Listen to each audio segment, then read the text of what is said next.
Here is our second speaker from District 12, a fellow speaker, a fellow qualified speaker from District 12, Southern California, Riverside, San Bernardino counties. Roz Carter joined Toastmasters in 2005 and has served all club officer and district leadership position, been a district director, and also was a regional advisor. She is a qualified speaker in 2009, and her speech tonight will be titled, "What Are You Waiting For? What are you waiting for?" Please welcome distinguished Toastmaster and qualified speaker, Roz Carter. Roz? Every once in a while, I think about what my life was like before Toastmasters. Do you? Toastmasters and guests around the world. Some of you have to think back a few months ago, a few years ago, and in Tom's case, a few decades ago. If you can remember the first time you walked into a Toastmasters meeting, a room full of people, did you know anyone, or were they mostly strangers? You probably just stood there and looked around and was waiting for something to happen.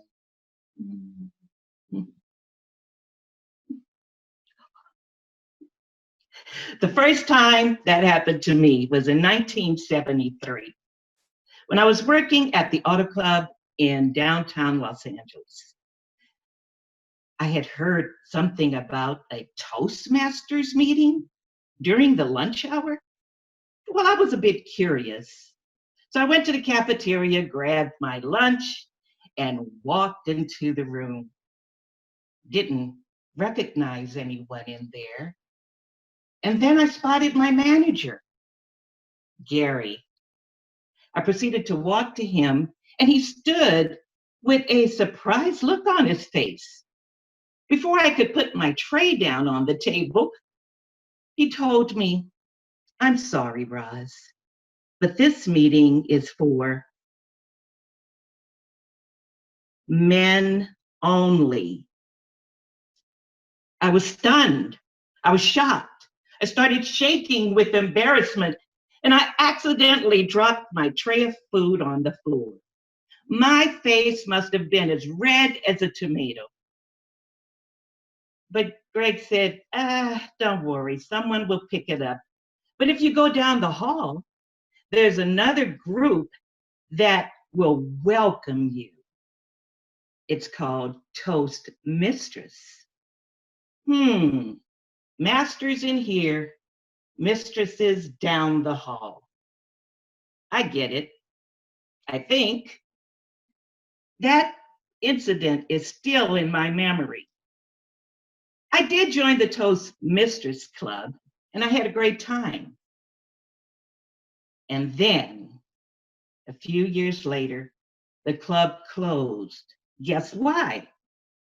Because Toastmasters decided to allow women. And the ladies sashayed out the room saying, "We're joining Toastmasters. Come on, let's go show them what we know."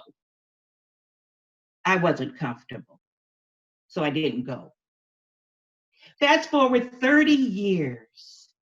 While I was working at City Hall in Moreno Valley, California, the HR manager sent an email to all the employees and announced an invitation to, guess what?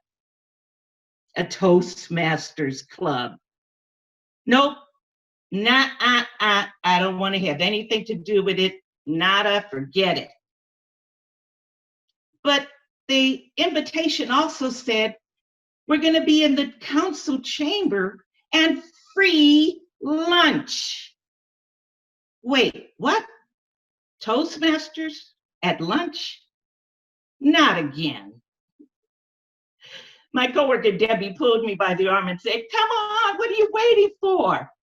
Let's go." We walked into the council chamber. The room was filled. But this time, I recognized everyone. There was this beautiful woman named Lois Sicking. She was standing with two gentlemen and said they were district officers, whatever that meant. And then she proceeded to tell us how exciting it would be for us to have a Toastmasters club at work. Well, is this the same club that was men only? I don't know about this. But I quickly learned that the organization had changed over the years. Many wonderful things were exposed to us, and it was no surprise, at least to many of you in this audience, that demonstration and launch meetings are very impressive. As a matter of fact, at that meeting that day, I chose to join the club along with 35 other employees. Imagine the team that worked behind the scenes to put together. My first speech was typed in large print, double spaced, 6 pages long. I read every word with my head down and barely looked at the audience. But of course, time was for evaluation. And my friend, my coworker, evaluated me and said all of these wonderful, nice things. Yay! I survived Toastmasters. Until the HR manager kindly gave us many, many, many recommendations for improvement. So for a few months, I just observed all the other members giving speeches. And as a matter of fact, they were pretty good. They didn't even look at their notes. What was I waiting for? I never could think of something to talk about.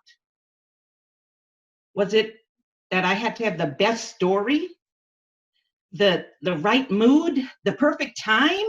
It's not right, I'm not ready.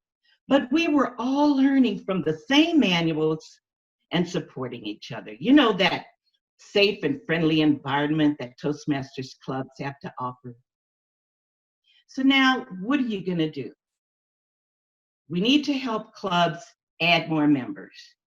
Are they inviting companies to share the educational program about Toastmasters? Are you going to talk up Toastmasters at church, at your job, at the local winery, because people do like to talk and drink wine? And will you take some materials and bring it to the Chamber of Commerce office? Put it in the employee break room. Go to job fairs and health fairs, and even promote on social media. Ladies and gentlemen, we could talk Toastmasters to Toastmasters all day long, but there's a big world out there, and we're empowered to communicate with confidence because Toastmasters is a global organization that builds a legacy one member at a time. I've been in Toastmasters 15 years, and yes, I've served in district leadership. I've got 2 DTMs, and I'm still here. So are you. This life-changing journey has evolved us to challenge our limits. Maya Angelou once said, if you're going to leave a legacy, make a mark on the world that cannot be erased. In these challenging times, ladies and gentlemen, this is the perfect time to give your best speech, tell a story, set the mood, and help others thrive. What are you going to do?